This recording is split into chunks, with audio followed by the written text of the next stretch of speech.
It's a moonless night in the Nunes Forest, 17 kilometres northeast of Lithgow, New South Wales. It's the late 1980s. The forest here is old-growth eucalyptus, tall and dense.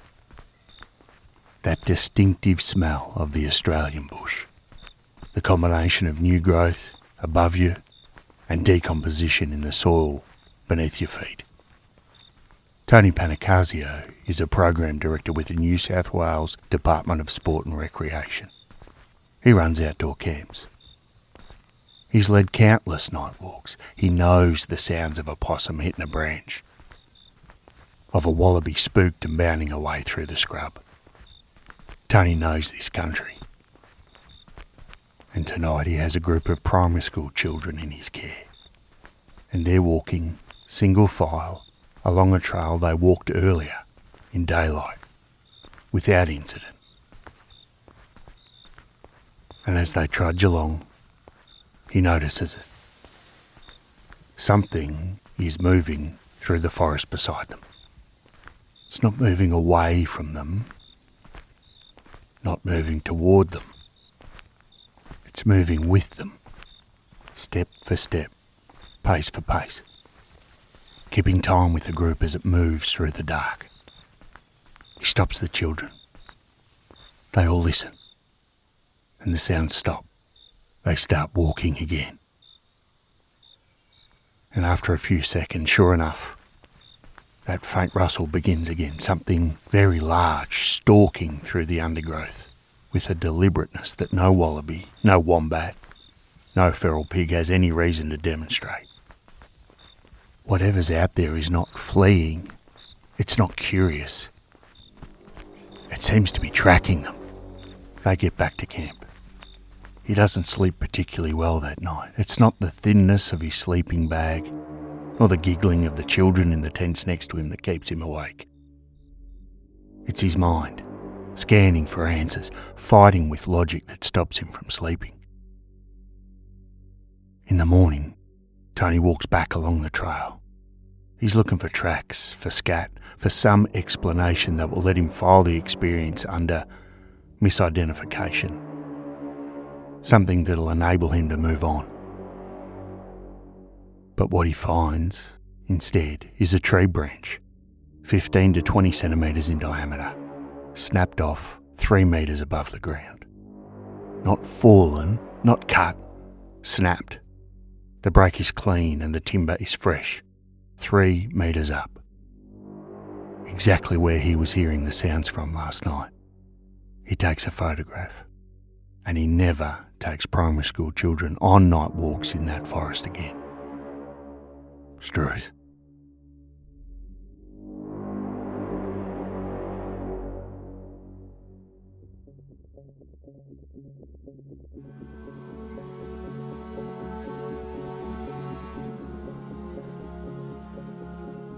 G'day, welcome back to Strewth, where we explore Australia's most perplexing mysteries. I'm your storyteller, Mark, and today we go in search of the Lithgow Panther.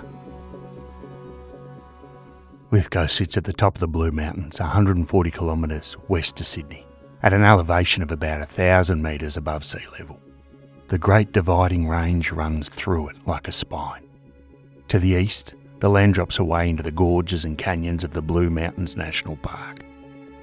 It's a World Heritage landscape of some 267,000 hectares.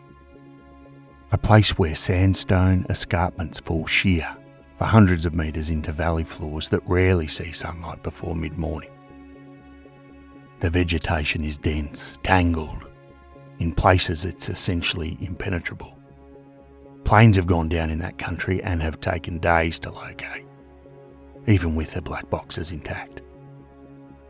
To the west, the land opens into the tablelands. It's farming country, sheep country, the long paddocks of the Central West. Property after property where livestock graze right up to the edge of the bush. It is, in other words, perfect habitat for an apex predator. There's abundant prey, vast cover, and very few humans with any reason to go looking. And according to locals and people who occasionally visit the area, it is indeed an apex predator that has been living there for a very long time. But it's not a dingo, not a fox. It's something that is very unexpected in this or any part of Australia. It's something large, something black, something that moves like a shadow through the undergrowth and leaves behind sheep carcasses wedged in the forks of trees. Something that's been reported by farmers, police officers, wildlife ecologists, government ministers, and a 17-year-old boy who came home one night covered in blood. The first formally recorded sighting in the Blue Mountains database dates to 1926. But the story didn't begin then. It's almost certainly older than that. From the earliest days of European settlement, colonists reported encounters with large, unfamiliar predators. The assumption at the time was that Australia harboured a native big cat, a kind of marsupial panther, perhaps even related to the thylacine, the Tasmanian tiger. Science then, and now, suggests that it didn't. There was no such creature in Australia. But the sightings kept coming anyway. Throughout the 1950s and 60s, the tales came in dribs and drabs. Rabbit hunters stumbling on something in the dark. Bushwalkers catching a glimpse of something black and powerful vanishing into the scrub. A woman named Janet Hurd, walking the mountains in 1968, who saw an animal she could not place and never forgot. Stories that circulated in farming communities without ever making it into the newspapers. Because a farmer who reported a panther to stock agents was the kind of farmer who got laughed out of the sale yards. But local folklore in the Lithgow district was rich with yarns about the Turana tiger, a large black animal systematically working the properties between Turana and Yetum, killing sheep with a precision that confounded the farmers who found the carcasses. That story ended when a landholder shot an unusually large black dog and the kill stopped. But not everybody believed the dog was the whole explanation.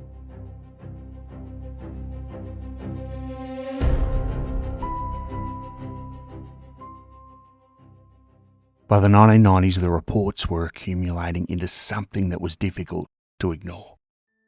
Sheep were being found dead in ways that just didn't make sense. A fox kills messily. A dog kills messily. It tears and scatters, driven by excitement and hunger in equal measure. But what these farmers were finding were animals with broken necks. Grass still in their mouths, killed mid-graze, instantly, cleanly, with a precision that suggested something trained for exactly this. And there were some attacks that were even harder to explain. A farmer walking his Gross Valley property one morning finds a ewe he hasn't seen since the previous evening. She's not in the paddock. She's not along the fence line. This sheep is 8 feet off the ground, wedged into the fork of a spotted gum at the bush edge. Hooves dangling, neck snapped, partially consumed around the haunches and the belly.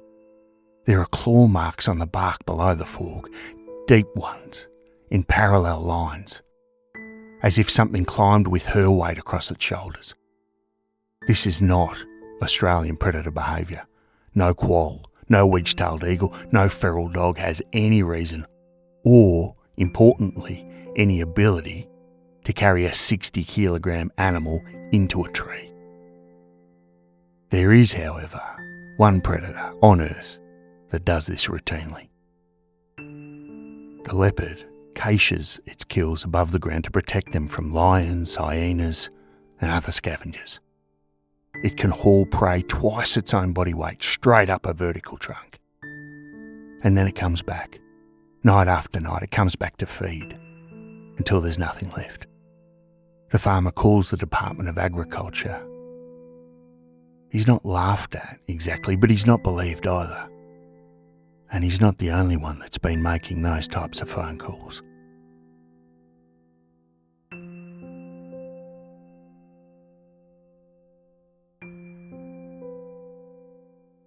In 1998, a Grosse Valley resident named Chris Coffey had had enough. She'd encountered a large black cat on her property not once, not twice, but 5 or 6 times. She knew what she'd seen, and she knew that no body official was going to do anything about it unless there was a body of evidence too large to dismiss. And so she set about collecting that evidence. The Grosse Valley Group, as it came to be known, systematically gathered and documented sighting reports from across the region. Within a few years, the database held more than 500 entries. Stories from farmers, hikers, motorists, ordinary Australians who'd seen something they couldn't explain and hadn't known who to tell. And that database would eventually land on the desk of Kevin Sheridan, head of the New South Wales Department of Agriculture, and his response would surprise a lot of people. In 1999, Sheridan wrote to Brian Gilligan, Director General of the National Parks and Wildlife Service. The letter, which was much later released under Freedom of Information, reads, in part, "The reports are becoming too frequent for us to ignore the possibility. To do so," Sheridan wrote, "could bring into question government's duty of care if these alleged attacks happen to result in an injury to a person." This is not some drunk spinning yarns at a pub. This is the head of a government department, formally warning that the state might be legally liable if something went wrong. And so, wildlife ecologist Dr. Johannes Bauer of Charles Sturt University was commissioned to investigate. He was given just 2 days. A budget constraint that tells you something about how seriously the government actually wanted the question answered. The investigation was more of a token gesture, to cover themselves if something went pear-shaped down the track. But within those 2 days, Bauer reached a conclusion that sent shockwaves through the state bureaucracy. In his assessment, he wrote, "As difficult as it seems to accept, the most likely explanation of the evidence is the presence of a large feline predator in this area, and most likely a leopard, less likely a jaguar." He described the habitat as optimal leopard habitat, with probably abundant prey in the form of macropods, possums and stray dogs. He noted that a sheep carcass had been found wedged in a tree fork in Grosse Valley, with claw marks on the surrounding branches. This wasn't local folklore. This was a government scientist writing in an official report saying there is probably a leopard in the Blue Mountains. And then came May 2001. Lithgow couple Gail and Wayne Pound filmed 15 minutes of video footage from their back window. On that footage, a large, black, unmistakably feline animal moving through the bush at the edge of their property. Alongside it, a noticeably smaller cat. The bigger animal was later estimated at more than 1.5 meters in length. Bill Atkinson from the New South Wales Department of Agriculture viewed the footage, and his assessment, it's certainly a bloody big cat. Definitely large, definitely black. The story hit the Daily Telegraph and it did not leave. For weeks the panther was front page news. Traps were set. Hair collection kits were deployed. Infrared cameras were installed. Taronga Zoo even contributed some equipment. And an experienced wild dog tracker was brought in from the bush. And nothing was caught. No camera captured another image. But a researcher named Michael Moss, working through Freedom of Information requests, uncovered something that put the whole investigation in a different light. The New South Wales government had been keeping a secret file on panther sightings for years. Officials, Moss concluded, had been deliberately trying to keep the investigation and sightings secret. The question was obvious. Why? Why would a government go to the trouble of secretly documenting something it officially maintained didn't exist? And then in March 2003, the question became a lot more urgent. Because the Panther, or whatever it was, found a person.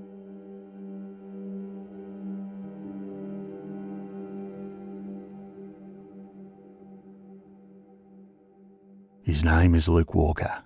He's 17 years old. It's the evening of the 20th of March, 2003.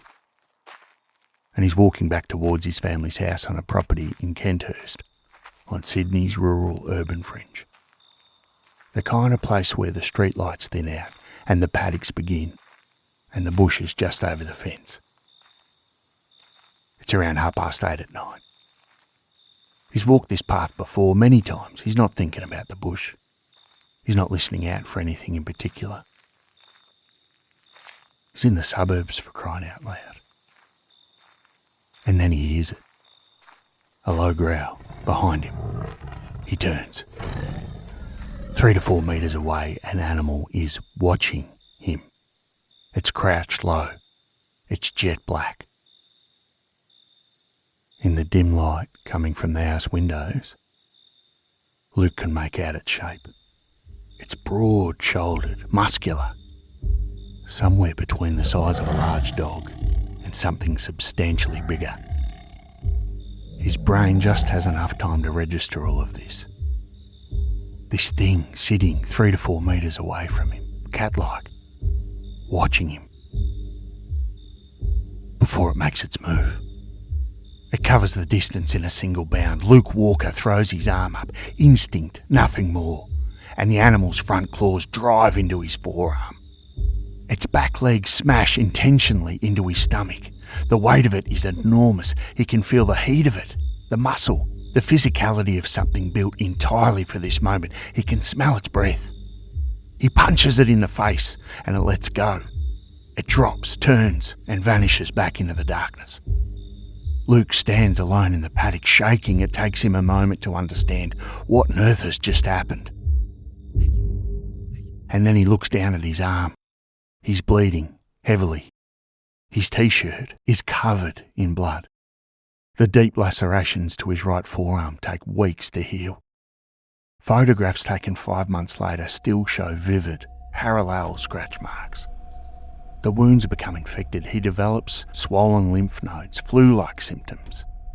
He finds out later that this is cat scratch disease, a bacterial infection transmitted through cat scratches that, in serious cases, can affect the liver, the spleen, the brain. When police and an investigator, a cryptozoologist by the name of Rex Gilroy, examine the site, they find 6 paw prints near the attack point. Each of the prints measures 10 centimetres in diameter. In a nearby gully, Rex finds a single print measuring 15 centimetres by 16.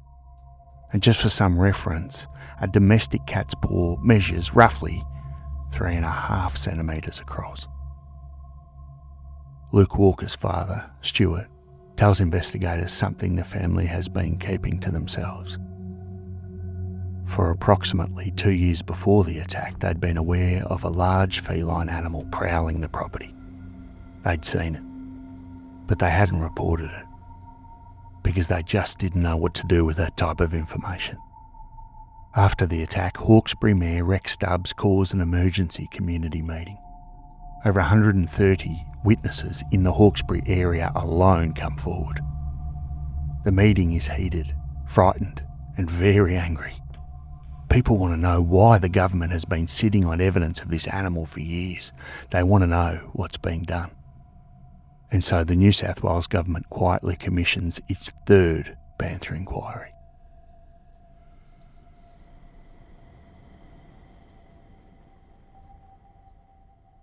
Luke Walker's attack is the most dramatic encounter on record, but it is not unique in its quality of raw fear. December 2013, past midnight in Riverstone, in Sydney's outer northwest, a suburb which, at the time, is on the front line of new housing estates claiming swathes of Aussie bushland.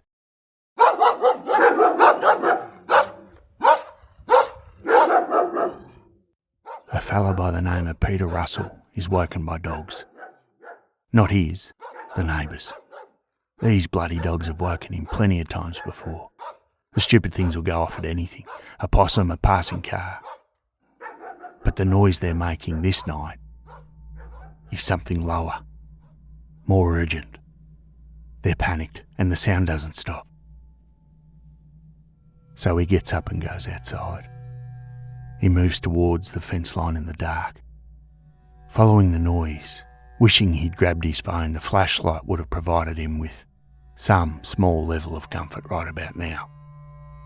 And he sees it before he hears the growl. Stocky, broad across the shoulders. A shape that registers as wrong before his brain is caught up with why.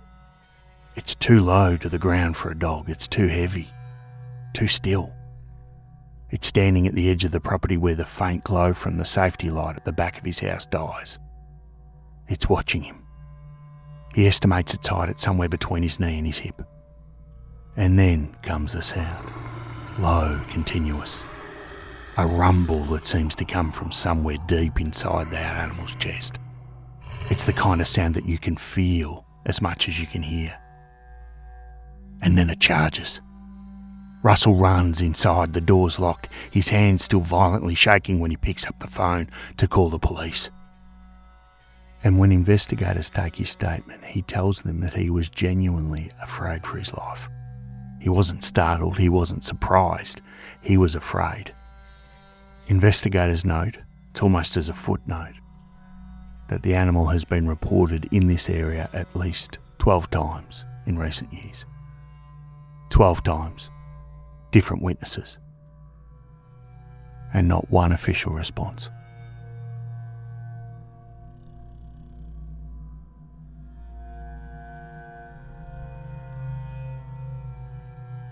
In June 2003, Dr. Robert Saltmiris, a North Richmond dentist, not someone given to flights of fancy, turns into his long, steep driveway off Grosvale Road and finds himself within 2 metres of the animal. His headlights catch 2 yellow eyes, low and wide apart, rounded ears, a body he estimates as similar in height to a Great Dane, but longer and jet black. The animal sprints ahead of him up the driveway. He follows in his car. It maintains a gap of 4 to 5 metres at speed, bounding effortlessly uphill, before vanishing into the bush at the top. His 12-year-old son and a friend are in the back seat. They see it as well. And from that moment, Dr. Saltmiris stops letting his children walk outside at night. And then there's Sam Marr, an orthopaedic technician from Perth, walking alone between Pulpit Rock and Pope's Glen Creek at Blackheath in the Blue Mountains on the 15th of March 2018. He's listening to a podcast on headphones. And my apologies to anyone doing the same at the moment, somewhere out on the fringes of the Australian bush. You might want to pause this until you get home. Sam is a tourist. He's got no particular knowledge of the panther legend. He's overwhelmed, he says, by the sudden sensation that he's being watched. He pulls out his headphones and spins around. What he sees 4 or 5 metres away before it disappears into the dense scrub, with a crash of disturbed earth and breaking undergrowth, is the back half of a large, jet black animal with a long, heavy tail. He stands alone on the track, hands shaking. He tells no one for some time because he can't explain what he saw and doesn't expect to be believed. He wouldn't believe anyone if they told him that tale.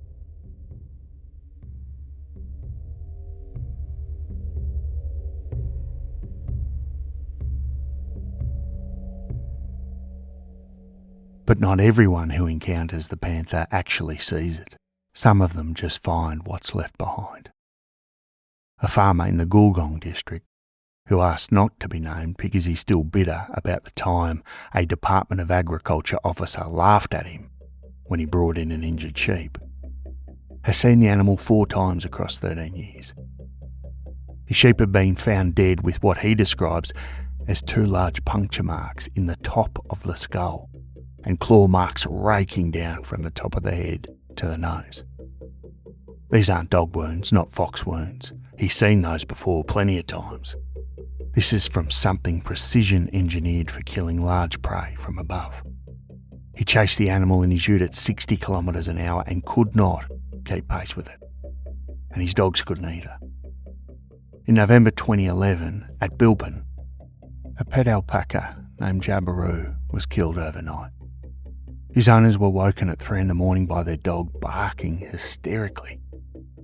The autopsy revealed puncture wounds to the skull, 4 canine tooth marks arranged in a pattern approximately 7 centimetres wide, 2 impressions on the top of the skull, 2 below the jaw, as if something had taken the animal's entire head in its mouth.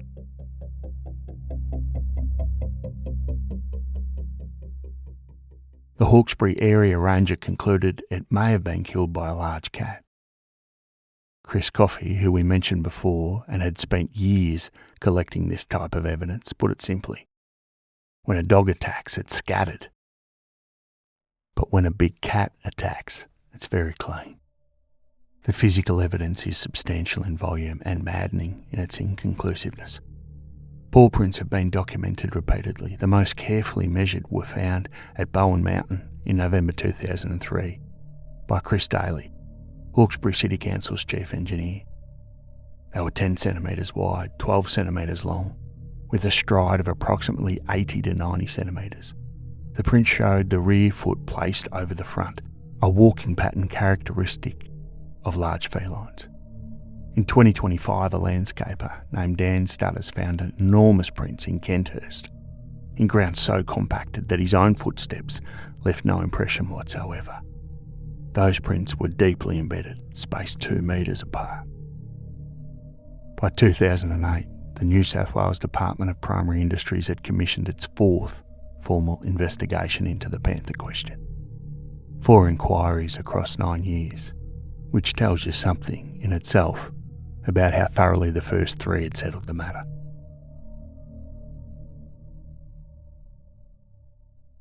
This latest report reached a striking conclusion. A large exotic cat was more likely than not present in the region. This wasn't a fringe researcher working from folklore. It wasn't some crazy podcaster. This was the New South Wales Department of Primary Industries, the same body that had commissioned the investigation, saying, in writing, that the animal probably exists.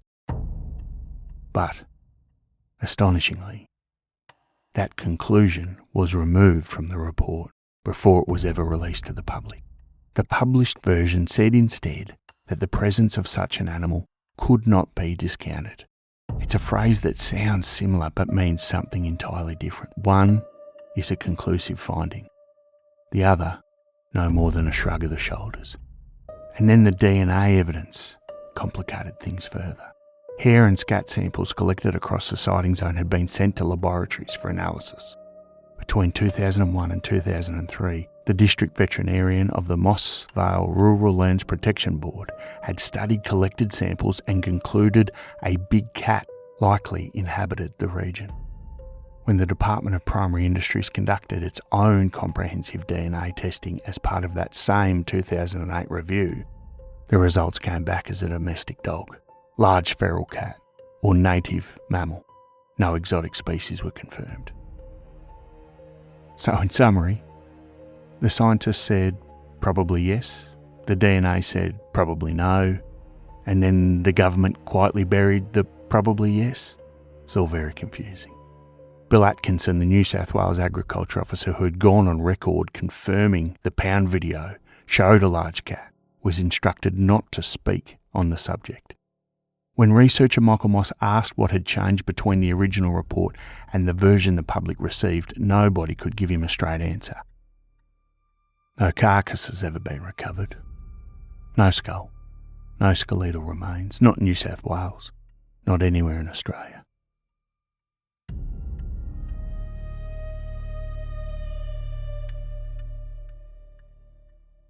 So if it is real, If it is out there, or if they are out there, where do they come from?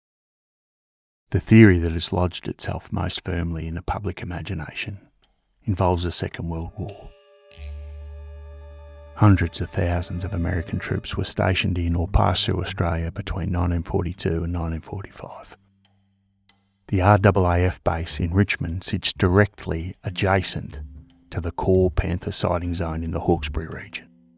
And the story goes that American soldiers kept big cats, leopards and pumas, as unit mascots, and that when the war ended and the troops went home, rather than shooting them or sending them to a zoo, they just released them into the bush.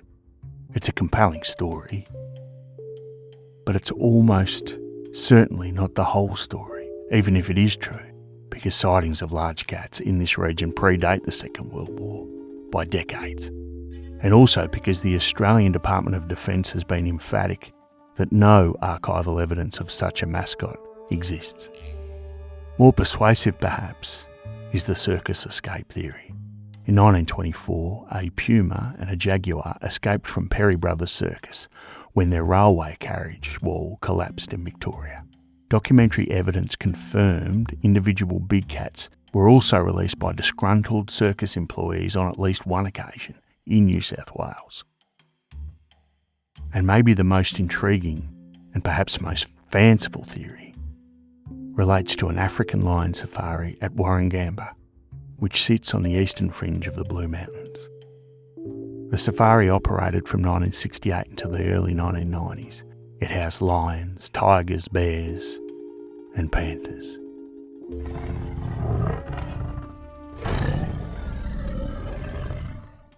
Local legend, the type of story that you hear from a mate of a friend who swears he was there, suggests that there might have been some escapees from that facility over the years. The private exotic pet trade might also offer some sort of explanation. Before quarantine regulations tightened, exotic animals moved freely through Australian ports. Even in the 20th century, big cats were reportedly available on the New South Wales black market for approximately $5,000. And some of those cats over the decades were almost certainly released when they grew too large or too dangerous to keep. Dr. David Waldron, a Federation Uni historian who has studied this phenomenon for years, puts it plainly. There definitely have been individual big cats in the bush out there from time to time, even quite recently. That's documented. But the question that remains open, the one that science can't yet answer, is whether those individual animals ever had the opportunity to breed. Whether what we're dealing here is not just a series of one-off escapes and releases, but rather a small, reclusive breeding population, living in 3,000 square kilometres of near, impenetrable sandstone gorge, surviving on wallabies and the occasional sheep and doing what big cats do best, hunt, and remain unseen. The Lithgow Panther is by no means alone with regards to Australian folklore. Phantom big cats have been reported in every mainland Australian state for over a century. The Grampians puma in Western Victoria, the Gippsland phantom cat, the Emmaville panther in northern New South Wales, where farmer Clive Berry lost 2,000 pounds worth of sheep in a single season in 1958, and 7 of his large steers were torn apart in ways that defied explanation.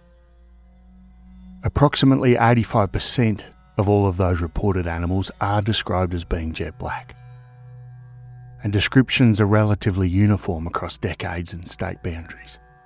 A powerful build, a long heavy tail, the size of a large dog or even bigger. In 2024, a prospector named Angus James filmed a large black cat near Ballarat in Victoria. The footage accumulated 2.5 million views in a matter of days. The Discovery Channel documentary The Hunt, in search of Australia's big cats, went all out. They deployed camera traps, thermal drones, hired a former Australia Zoo big cat keeper, and investigated across multiple states. But they found no conclusive evidence, and neither has anyone else. And so the Lithgow Panther, whatever it is is simultaneously too persistent to dismiss and yet too elusive to confirm. The eyewitnesses are too credible, too consistent, too numerous to write off as hysteria or misidentification, and yet the proof refuses to materialise. The New South Wales Bathurst MP Gerard Martin put it best after the 2002 government inquiry wrapped up without a definitive answer. After all, it's not been proven that something is not out there.